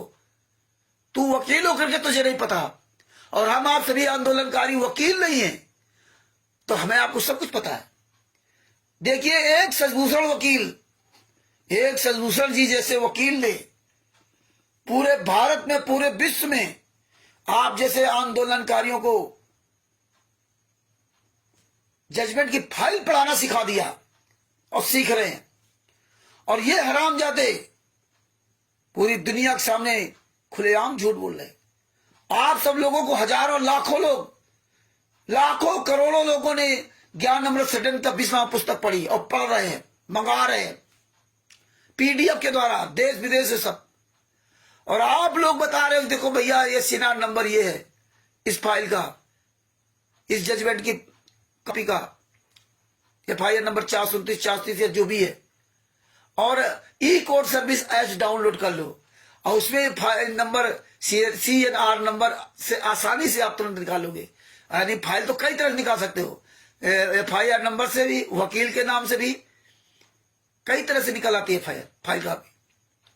लेकिन ये CNR नंबर एक आसान नंबर है, ये आपको पता है। और इस वकील को 1 साल पहले सब कुछ भेजा था, और तब इसने क्या कहता है कि मुझे पता नहीं था। बताइए, इसको पता नहीं था, ये सवाल ही नहीं कर सकता कि भैया गुरुजी संतराम पाजी जेल में क्यों है? अरे तुम जिस क्षेत्र में, तुम्हें पता ही नहीं। और हमने सारी फाइलें भेजी इसके पास, और तब मैंने इसकी रिकॉर्डिंग वायरल कर दी, तो कहता कि वो तो मेरी निजता का हनन किया। तुरंत कानून बता देंगे, CRPC धारा 21 के अंतर्गत पता नहीं कौन सी धारा बता देंगे, 503 पता नहीं, वो 1 साल की सजा, 2 साल की सजा, 1 लाख जुर्माना, 3 लाख जुर्माना, ये होगा। तभी मैंने उससे कहा था कि पहले तू अपनी वीडियो हटवा, इसके बाद मैं विचार करूंगा ऑडियो का। अगर तुमने पूरी दुनिया के सामने वीडियो डाली है देवपाल जी को सच साहब, तो तुझे जवाब देना पड़ेगा। हरीशदास जी को सच साहब, वो चला गया काक भूषण वाला हरीशदास ये चढ़ुए 2 मिनट के लिए आते चले जाते हैं, बिजनौर के का हरीश भाग गया। बेशरम कहीं के, आएंगे बस चेहरा दिखा के चले जाएंगे क्योंकि लातों के भूत बातों से नहीं मानते।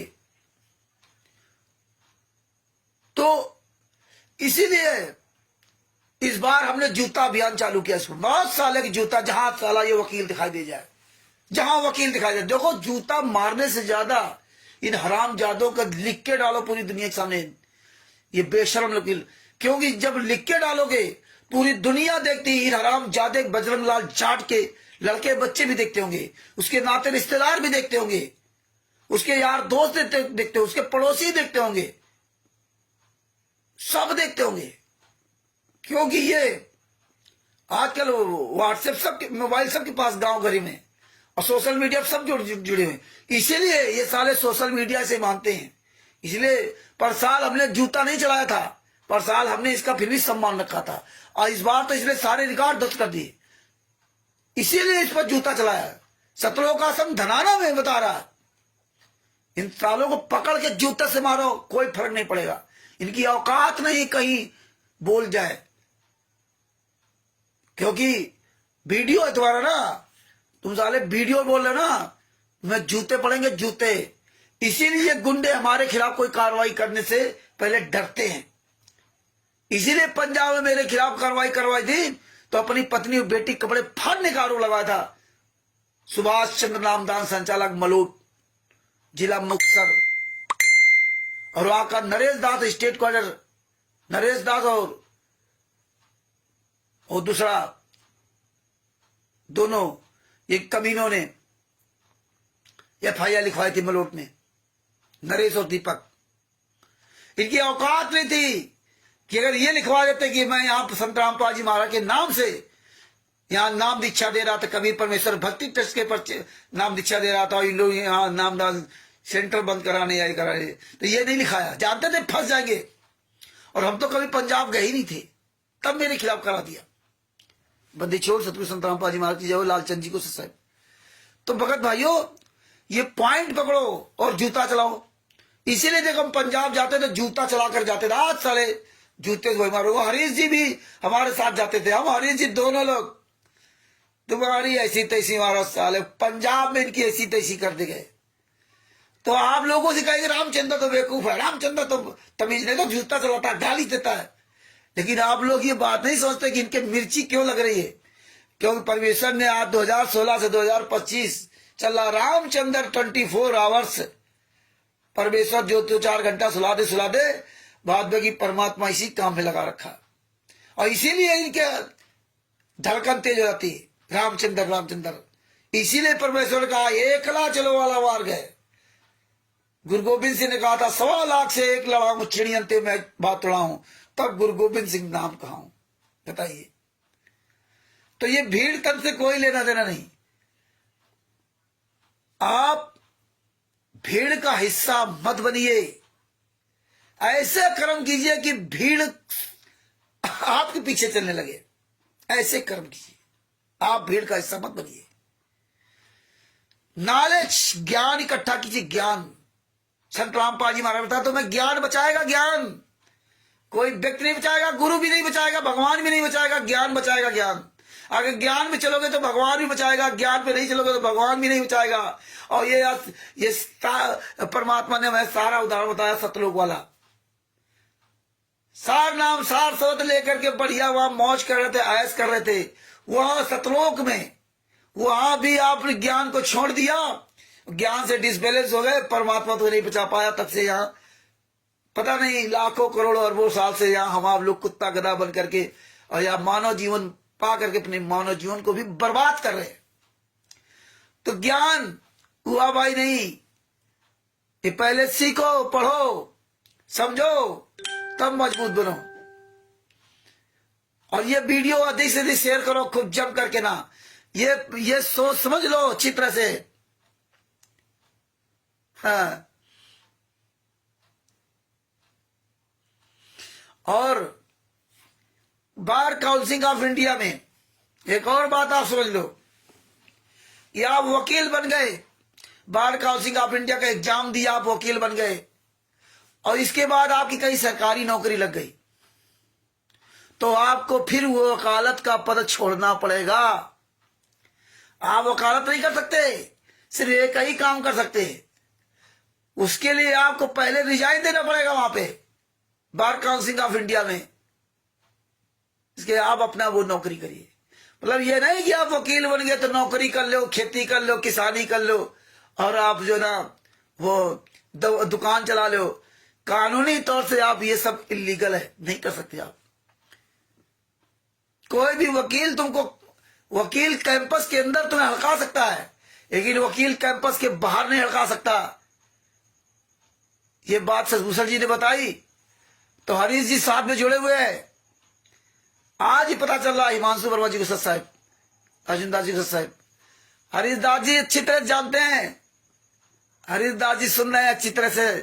हरीश दास जी, आपको पता है जब मेरठ में लॉकडाउन में हम आप फंसे थे और पवन ठग को जेल में ठोक दिया गया था, और जो वकील हम लोगों ने किया था, वो साला वकील 12,000 रुपए खा गया था, और इसके बाद फिर पैसा मांगा था, और पवन ठग जेल से बाहर नहीं आया था। उसने फिर कहा, जबकि हम बहुत उससे रोए गिड़गिड़ाए थे। ये बात सतभूषण जी और आप सब लोग जानते हैं, और मनोज वर्मा जो वकील थे पटना के, वो जानते हैं।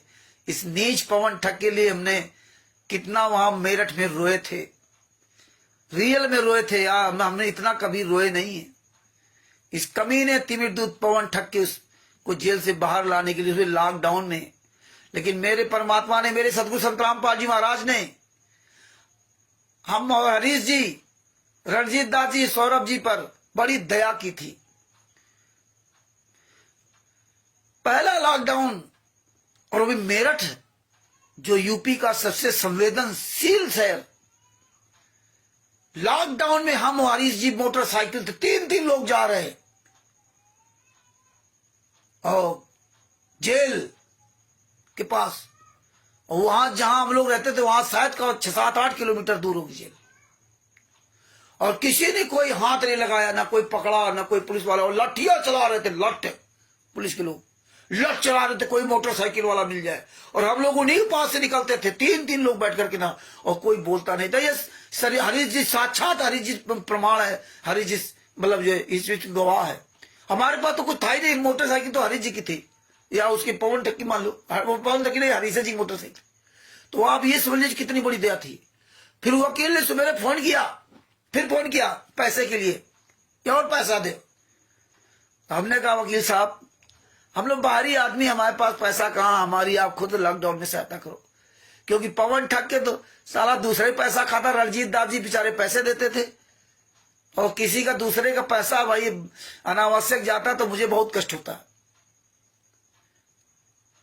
वकील ने फोन किया कि भैया वो रामचंद्र जी हो, और अभी पैसा दो, 6,000 7,000 पता कितना कहा। तो हमने से बड़े प्यार से कहा कि वकील साहब भाई मदद करो, हम परदेसी आदमी, हमारे पास पैसा कहाँ, दूसरे से पैसा ले लेकर के काम किया है, हम यहाँ परदेश फंसे। उसने बड़ा उल्टा जवाब दिया था कि हाँ हम आपके आकर नौकरी कर ले, आके झाड़ू पोछा को लगा दे सही। तो मजे कम टेलर दिया था। दोबारा फोन कट गया तो फिर दोबारा फिर फोन किया, हाँ बताइए। हमने बहुत उसको भी ढंग से सुनाया था। शर्म नहीं आती? दुर्गा जी की पूजा करते हो, झूठ बोलते हो, व्रत रहते हो, हैं? कानपुर होता तो तुझे सिखा देता हूं कैसे वकालत की जाती है, बेशरम कहीं का। ढंग से टेलर दिया था उस वकील को, तब मुझे नहीं पता था इस कानून के बारे में। तो सरेंडर हो गया था, सरेंडर हो गया था। और तब ये पवन ठग की वाइफ, पत्नी नीरू, और वो जितने सब लोग थे वहां बैठे, सबके चेहरों के हवाइयां उड़ गई, और सब अंदर अंदर हमारे ऊपर खौफ खाने लगे। हमसे सब नाराज हो गए। लो पत्नी तो इनकी बहुत चढ़ गई, लो रामचंद्र जी आपने तो ऐसा कह दिया, मेरा पति जेल से बाहर छूटेगा नहीं। हमने परमेश्वर पर भरोसा करो, है कि हम पैसे देते रहेंगे क्या? हम पैसे देते रहेंगे क्या? हम पैसे देते रहेंगे क्या?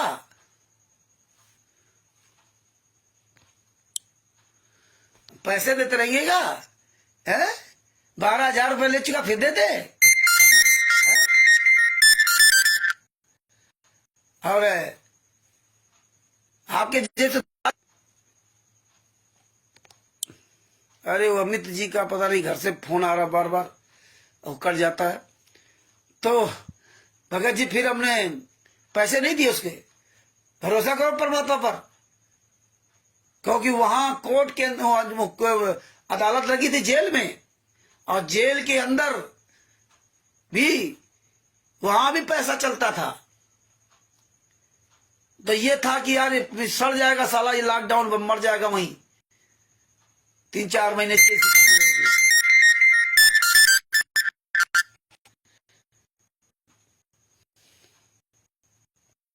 अरे अमित जी हैं, उन नाव से बार पता नहीं कि व्हाट्सएप कॉल कर रहे हैं या उनके घर से कोई कर रहा।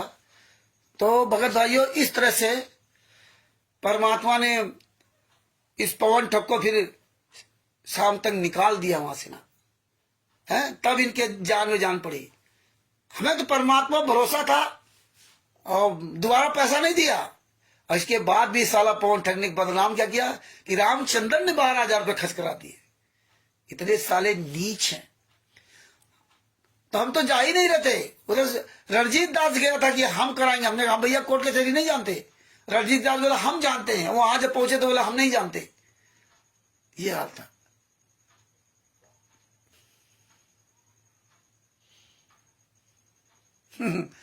तो भगत भाइयों, तो आज ये पता चला,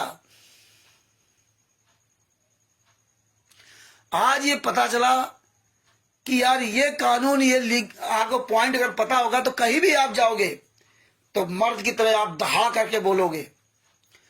शिक्षा रूपी, जिसने उस शिक्षा रूपी शेरनी का ज्ञान रूपी दूध पिया होगा वही दहाड़ेगा, वही दहाड़ेगा। हाँ, तो इसलिए भगत भाइयों, आप अच्छी तरह सब चीजों को समझो।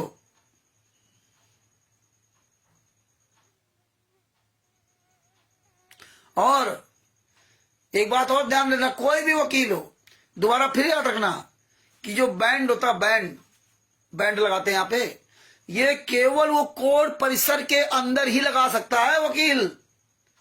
कोर्ट परिसर के अंदर, बाहर नहीं। बाहर केवल वो उतने लगा सकता है कि घर से और कोर्ट तक आना जाना, रास्ते भर के लिए। किसी भी पार्टी में, किसी भी फंक्शन में, किसी भी आश्रम में, कहीं भी ये बैंड लगा के नहीं जा सकता। कोट पैंट जरूर पहने होगा, और उसकी जो ड्रेस कोड है, सफेद शर्ट और पैंट सफेद या का है, और दूसरा है सफेद शर्ट काला पैंट धारीदार कोट। बैंड केवल कोर्ट परिसर के अंदर ही लगा सकता है, बाहर नहीं लगा सकता, ये ध्यान रखना। तो ये सब सबके नियम कानून है, ऐसा को थोड़ी कि जो मर्जी है जहां जो चले जाओ चले जाओ। तो ये जब आप सब लोगों को पता होगा, तभी आप लोगों को कोई बेवकूफ नहीं बना सकता। इसलिए आप हमेशा याद रखना ये चीजों को।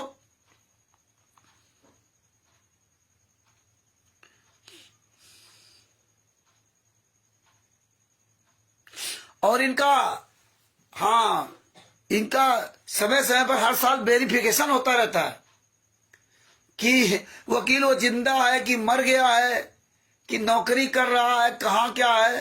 तो हर साल आपको अपना bar council of India Delhi में जो वकीलों का बना हुआ है, वहां आपको हर साल अपना मौजूद होने का प्रमाण पत्र देना पड़ेगा। हाँ, हर साल। और फिर कोई आपकी अगर डेथ हो जाती है तो 5 लाख से 25 लाख तक ये लोग आपस में मिल करके, या जो भी इनका सिस्टम है, उस तरह से उस वकील को देते हैं जिसका वहां रजिस्ट्रेशन होता है। और जिसका रजिस्ट्रेशन नहीं होता उसको वहां कुछ नहीं मिलता। तो इस तरह से बहुत से ऐसे वकील है केवल इसी तरह फर्जी काम करते हैं। तो उसी में ये बजरंग लाल जाट और ये हराम खोर सब हैं, ये इसी तरह अपने आप को बताते हैं सुप्रीम कोर्ट के वकील, फलाने वकील, ढमके वकील। अच्छा, ये सब क्या होता है, ये ज्यादातर सब ये गुंडे बवाली है, उनको ही ले आते हैं।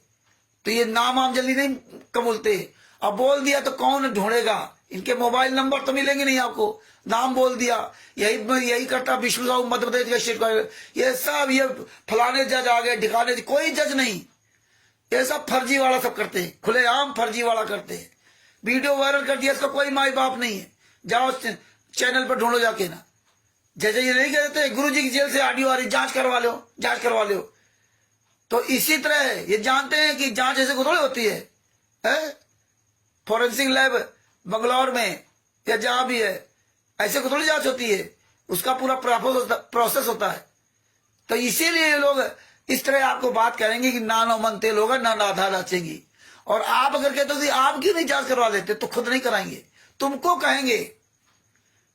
ये ऑडियो वीडियो जब जांच करने नंबर आता है, बहुत लंबे लफड़े होते हैं, और उस व्यक्ति को वहां जाना पड़ता है।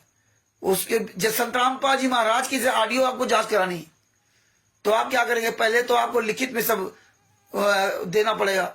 वो जब FIR होगी, पुलिस प्रशासन में सब होगा। कोर्ट जब कहेगा, कोर्ट जब कोर्ट आदेश देगा लिखित में, जब केस चलेगा, वहां ऑडियो या वीडियो कोई बात आएगी, फिर कोर्ट आदेश देगा कि हाँ इसकी जो फॉरेंसिक लैब में जांच कराई जाए।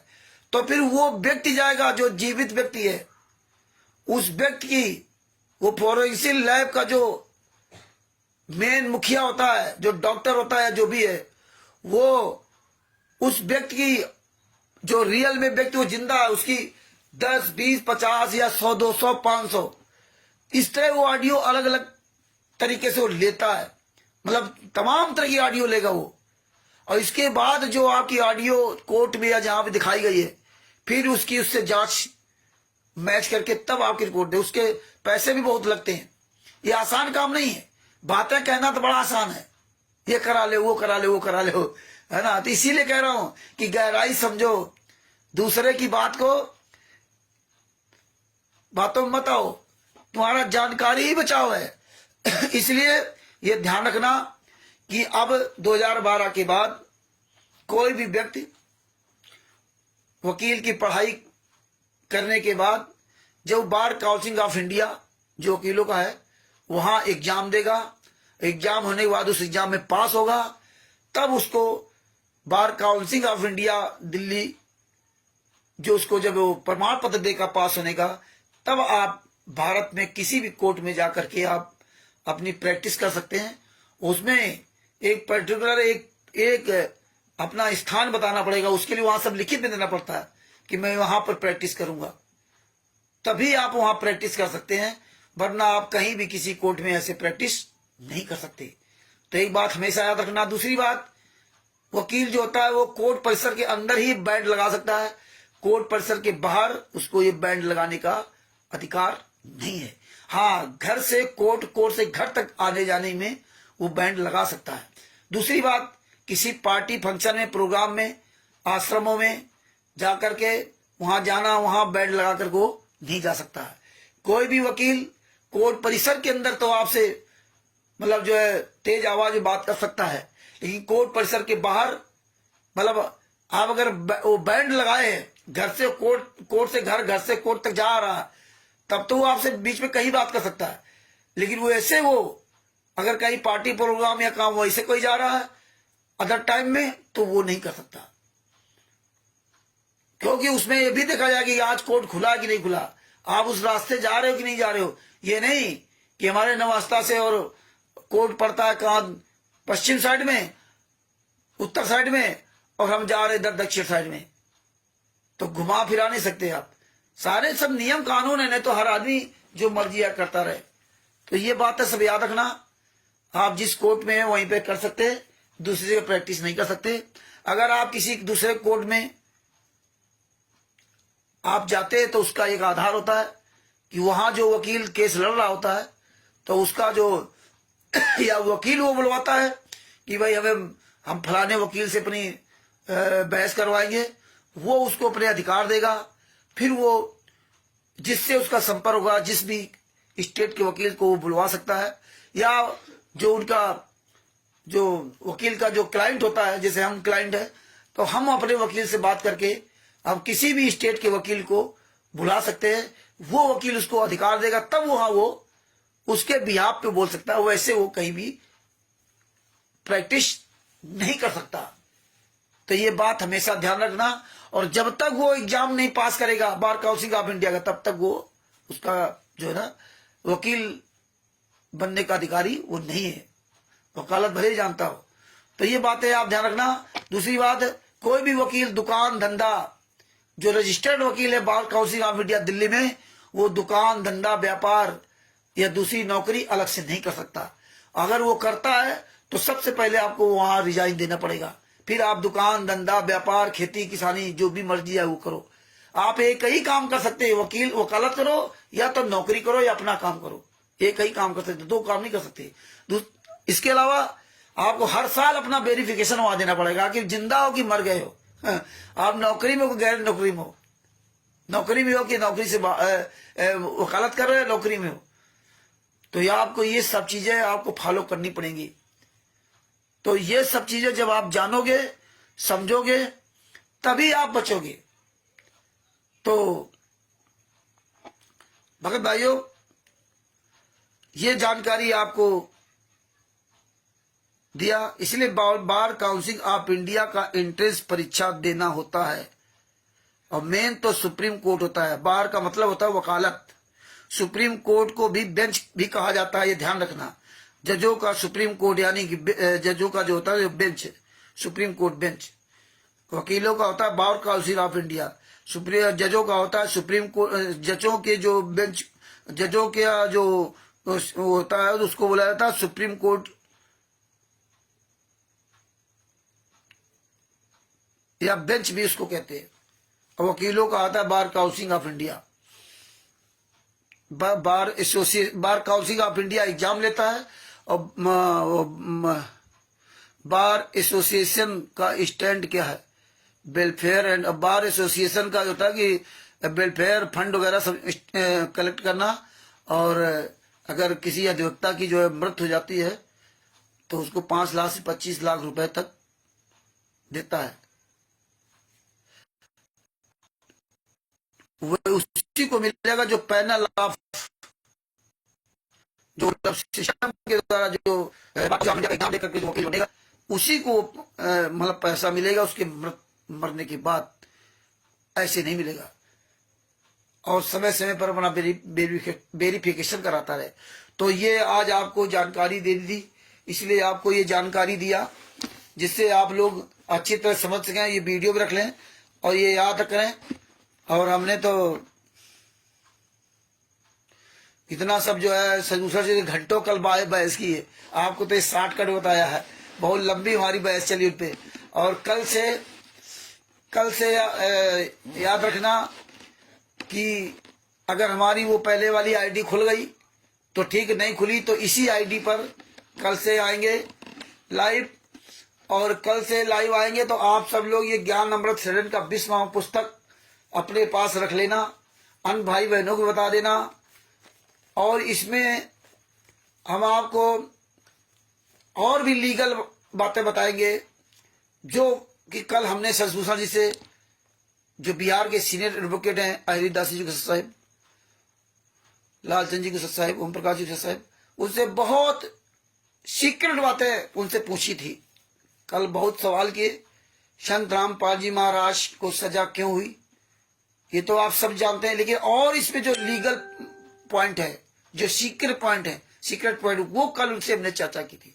वो सीक्रेट पॉइंटों का खुलासा करेंगे और इसके बारे में और चीजें बताएंगे। इसीलिए क्योंकि इस पुस्तक का सबसे ज्यादा प्रचार करना है, और सबसे ज्यादा प्रचार करो कि ये देखो वीरेंद्र, ये जजमेंट की फलाने पेज नंबर पर ये देखो वीरेंद्र है, और ये देखिए इस गुंडे के साथ खड़ा हुआ या इस नेता के साथ खड़ा हुआ, ये नेता कितना नीच नालायक है।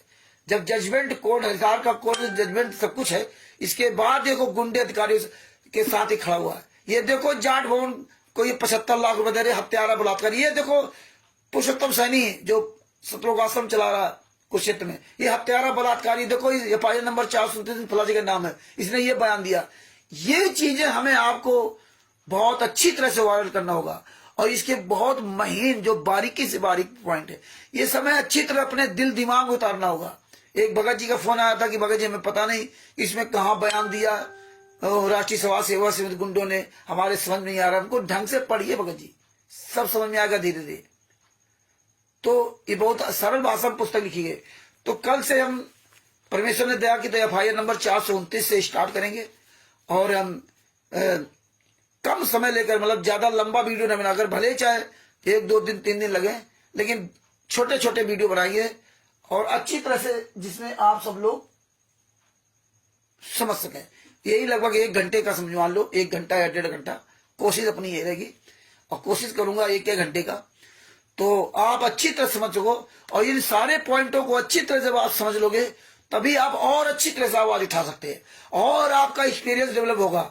तभी इनके दिमाग में जाता है, इन हरामजादों के, कि यार ओम प्रकाश जी राजस्थान वाले, यार ये पॉइंट टू पॉइंट बात करते हैं, यार उमेश जी शाहजहांपुर वाले यार पॉइंट टू पॉइंट बात करते हैं हिमाचल प्रदेश के, और यार हरीश जी, लालचंद जी, देवपाल जी, हरिदासी जी, कमल देव जी, आदि जितने भी सब लोग हैं, जो भी अपना बोलते हैं तो पॉइंट टू पॉइंट बात करते हैं। तो ये पॉइंट टू पॉइंट बात करना सीख जाओ। ये हमें परमात्मा ने इसलिए शशिभूषण जी जैसे वकील दिए, तो आप लीगली प्रोसेस किए कि पॉइंट टू पॉइंट समझो, और ये बात आप अपनी पूरी दुनिया के सामने रखो। तो जो उसका जानकार व्यक्ति है वो तुम्हारी कदर करेगा, वो जानता है कि साला मेरे बारे में जानता है। ये आम पब्लिक से मतलब नहीं, ये तो भव भव करती रहेगी, इससे कोई मतलब नहीं। हमारे पीछे कितने लोग भव भव करते रहे, 2016 से 2025 चल रहा है, कितने आए लाखों करोड़ों हमें ज्ञान बताने वाले, और कितने आए हमारी टांग खींचने वाले, और भव भव करते रहे सब। लेकिन हमारा क्या बिगाड़ पाए, हम तो वहीं चल रहे हैं। सब अपने अपने ठंडे बस्ते में चले गए, सब 4 दिन बोलते हैं, इसके बाद सब का सब सरेंडर रहते हैं। इतना आसान काम नहीं है कि हमेशा ऑनलाइन रहना। ये संत रामपाल जी महाराज का आशीर्वाद है जो इतने साल तक कंटिन्यू चल रहा हूं, और कहीं परमात्मा ने डिफीट खाने नहीं दिया, कहीं भी परमात्मा ने आज तक डिफीट खाने नहीं दिया। जो भी किया डंके के चोट पे किया, अपने सदगुरुदेव संत रामपाल जी महाराज के आशीर्वाद से। ये आम जनता से या आप लोगों के सहयोग से नहीं। अपना काम आप करिए, हम अपना काम करते, आप भी अपना काम करिए, आप भी अपने गुरु के प्रति जिम्मेदारी निभाइए। हम एक दूसरे से सलाह मशविरा ले सकते हैं, उसमें कोई बुराई नहीं, लेकिन आप जितनी जिम्मेदारी मेरी है उतनी जिम्मेदारी आपकी है। तो आप जिम्मेदारी निभाइए, समय निकालिए और ठोस पॉइंट लेके चलिए। ठोस हुआ भाई, उठल्लू बातें मत करो, उठल्लू 4 दिन में थक जाओगे। इसलिए खरगोश और कछुए का आपने सुना होगा, तो खरगोश का क्या हाल हुआ, कछुए क्या हाल हुआ। तो कछुआ बनो, खरगोश ना बनो। हाँ, गिरते टाइम नहीं लगेगा। सतलोक से हम गिरे, धाम से नीचे आ गए, और वहां जाने के लिए अथक प्रयास कर रहे, सफल नहीं हो पा रहे, चाहे हम हो चाहे आप हो। इसलिए अपने गुरु का पीछा करो, रामचंद्र का नहीं। हम तो गुरु के द्वारा दिए ज्ञान को स्वीकार करके ज्ञान पे चल रहे हैं, चाहे वो आध्यात्मिक ज्ञान हो, चाहे वो कानूनी ज्ञान हो, चाहे वो सांसारिक ज्ञान हो, हम उसी को आधार लेके चलते हैं। हम आप लोगों की तरफ नहीं जो मन आया बक दिया। अरे अच्छे अच्छे वकीलों से, हजारों वकीलों से बात की होगी, हर तरह की बात की होगी। तुम्हारी तरह को थोड़ी आए घंटा भर के लिए टर किया चले गए।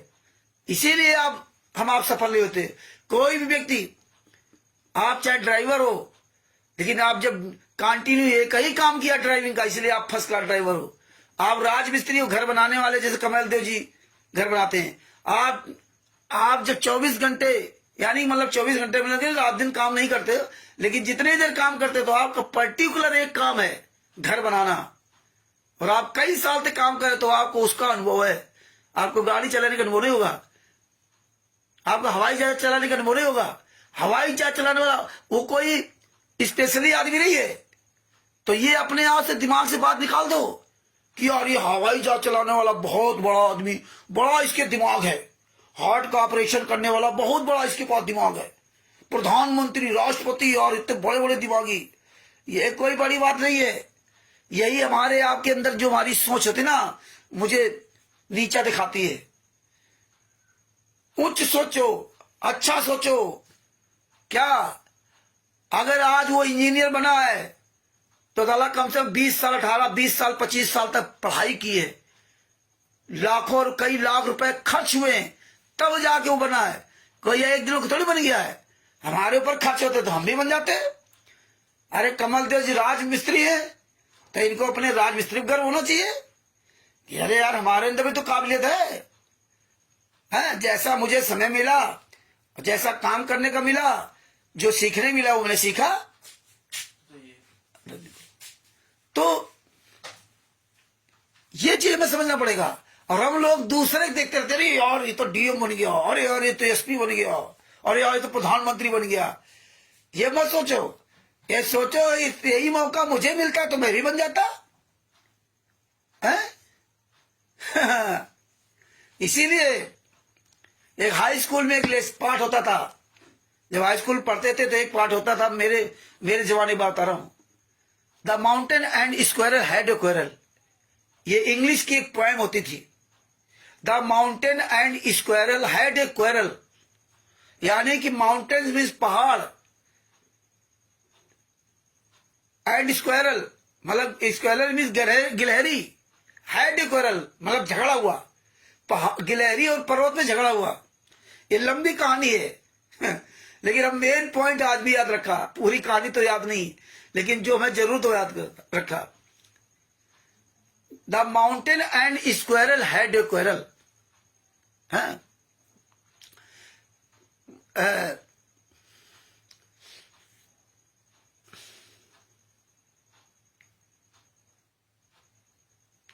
देखो मैं भूल रहा हूं उसमें पर्वत ने गिलहरी से कहा, और इंग्लिश में भूल रहा हूं। इसमें पर्वत ने गिलहरी से कहा कि देखिए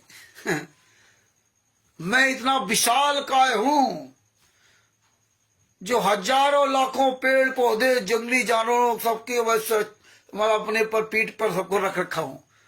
मैं इतना ताकतवर हूं, इतना बड़ा इंसान हूं, इतना अच्छा इंसान हूं। ये देख लो, गिलहरी से कह रहा पर्वत। और तब गिलहरी ने कहा था, neither I can not forest take on my back, nor you can nut क्रे के नट। पिछली वाली लाइन इस समय भूल रहा हूं, 33 लाइन आपको सुना दिया है। Neither I can not take forest on my back, nor you can nut. Talent differ मतलब प्रतियोगिताओं में भिन्नता होती है। अगर कमल देव जी को घर बनाने का परमात्मा ने ज्ञान दे रखा है, तो हमें कार चलाने का अनुभव दिया कि हमने अनुभव सीखा इतने साल। कमल देव जी ने घर बनाना ही सीखा, तो है तो दोनों लोग काबिल हैं। हरीश जी बस चला रहे हैं दिल्ली में, तो उनका अपना इतने का अनुभव है। हम अचानक चले जाएंगे तो उतना अच्छा काम को थोड़ा कर पाएंगे, तो अपना अपना अनुभव है। लेकिन किसी को ये नहीं करना चाहिए, नहीं हम तो बहुत बड़े काबिल है। आप अपने क्षेत्र में काबिल हो सकते हैं जिस लाइन में आप हो, लेकिन दूसरे में नहीं। इसीलिए दूसरे के क्षेत्र में, दूसरे के लाइन के बारे में हमें उससे अच्छी तरह जानकारी लेना चाहिए, ना कि नहीं हम हुआ बाई बकने लगे। नहीं, हम भी भैया घर बढ़िया बना लेते हैं, 4 ईंटें जोड़ के दिखा दो, सीधी दीवार तो पता चलेगा, टेढ़ी हो गई तो इसी तैसी हो जाएगी। तो ये सब चीजें, इसीलिए गिलहरी ने पर्वत से कहा कि ये घमंड मत कर, तो इतना बड़ा विशाल काय है, ये पूरे वन पौधे पशु पक्षी हम सबको अपने पर स्थान दे रखा है, पीठ पर है। ये प्रतियोगिताओं में भिन्नता है, ये काम हम नहीं कर सकती कि मैं तो छोटी सी गिलहरी हूं। ये तुम्हारी बात सही है कि तुम्हारे जैसा हम ये काम नहीं कर सकती। हम तो एक मतलब 10 किलो का वजन भी नहीं रख सकती, मर जाऊंगी। लेकिन एक बात याद रखना, नार यू के नट, लेकिन तुम्हारी औकात नहीं जो तुम एक सुपारी का दाना फोड़ दो, अखरोट का दाना फोड़ दो, क्योंकि तेरे दांत ही नहीं है। मैं तो अखरोट का दाना फोड़ दूंगी, लेकिन तू नहीं फोड़ सकता। तो ये अहंकार नहीं करना चाहिए। और इसीलिए हम आप लोगों से कहता हूं कि कोई आदमी को आप ये ना समझो कि यार ये बड़ा, यार ये दिमाग से बात निकाल दो, यार हम भी सीख जाएंगे, यार हम भी कर लेंगे। आप उससे सवाल करो, अरे इतना समय हमारा, अरे हम भी इतना समय गंवाया, तब जाके परमात्मा ने, संत रामपाल जी महाराज ने हम जैसे गधे को दया की, भाई ऐसे से मंत्र बुलवा देता, हम तो इंसान है। अरे तो भी 8-9 साल लगा, और 8-9 साल में 24 आवर्स ऑनलाइन कितने अच्छे बुरे लोगों से बात किया है, आप सोच नहीं सकते। आप लोग तो दिन भर में थोड़ी देर टाइम मिला तो लग गए, ज्ञान देके फिर चले गए, फिर दिन भर आप काम ले। हम तो काम धंधा परमेश्वर के आशीर्वाद से छोड़ करके सब लगे, हजारों लाखों लोगों से लड़ाई झगड़ा, बहस, गाली गलौज सब कुछ सुना है। अब इसीलिए हमने इन नीचों को शुरू कर दिया। तब परमात्मा ने हर क्षेत्र में दया की।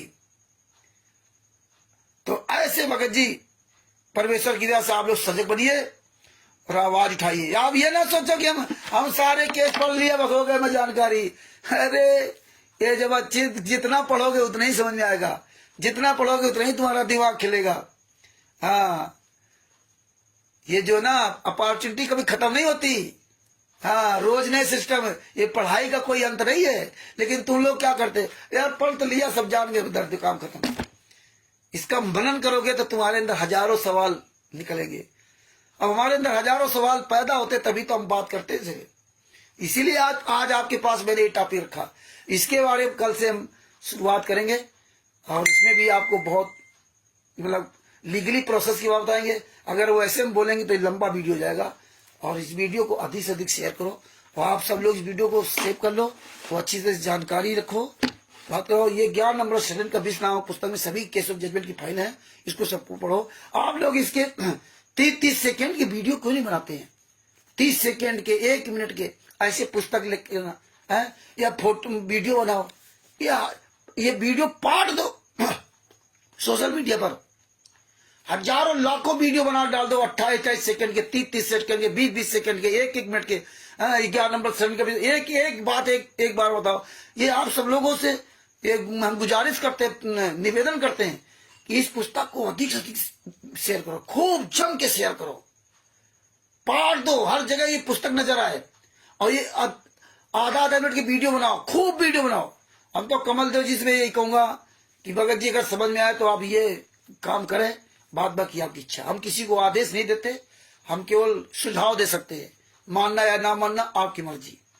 आप करोगे आपको मिलेगा, आप खाओगे तो आपका पेट भरेगा, हम खाएंगे तो हमारा पेट भरेगा। आप ये ना सोचो कि हम किसी को ज्ञान दे रहे हैं या किसी को हम आदेश दे रहे हैं, क्योंकि नकारात्मक सोच बहुत जल्दी लोगों के अंदर पैदा हो जाती है। तो मुझे ना आपसे कोई लेना देना है, किसी भी भगत से हमारा कोई लेना देना नहीं। हम तभी एक दूसरे के साथ है जब तक आप एक आंदोलनकारी, एक सैनिक की तरह मजबूती से आप खड़े होगे, फुल ट्रेनिंग होगी, तब आप अपने आप को सफल बना पाओगे, तब तो ठीक है। बात बाकी भैया हम अधूरा ज्ञान वालों के साथ नहीं चलते।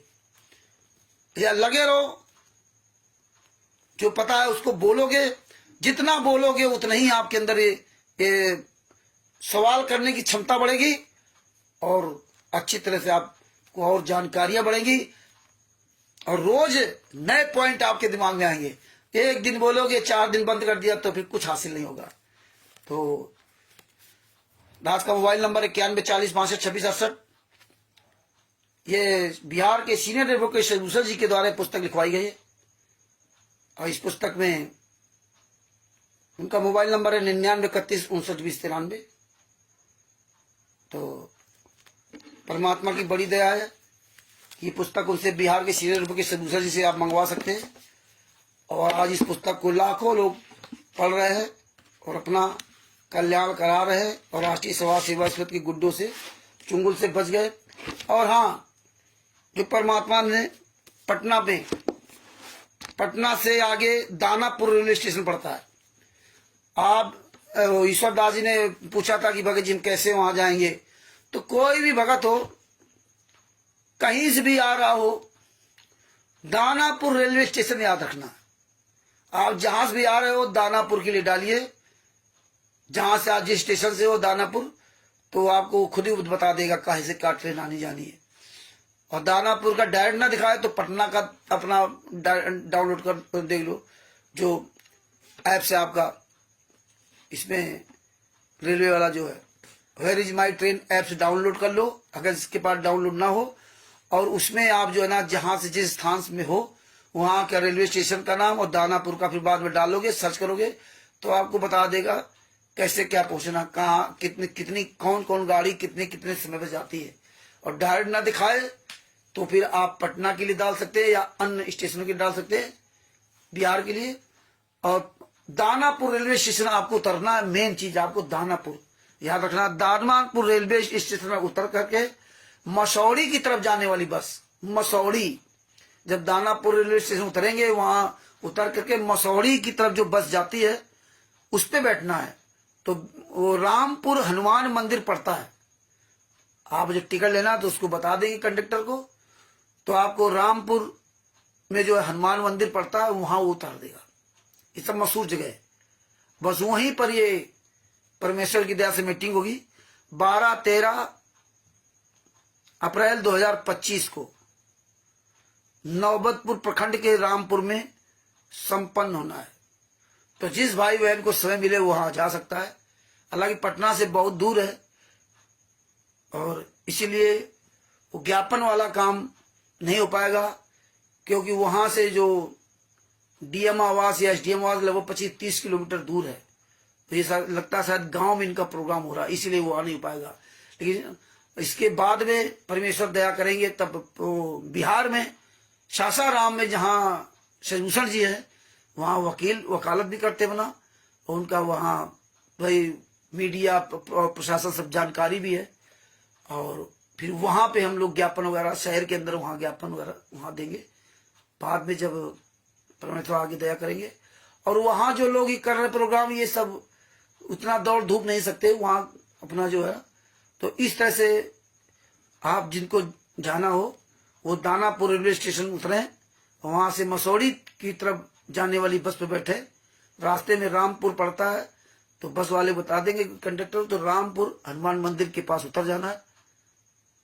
12-13 अप्रैल 2025 आंदोलनकारियों का जो सम्मेलन है रामपुर में, याद रखना, जिस भगत भाई बहन को समय मिले वहां वो पहुंचने का अपना प्रयास करे।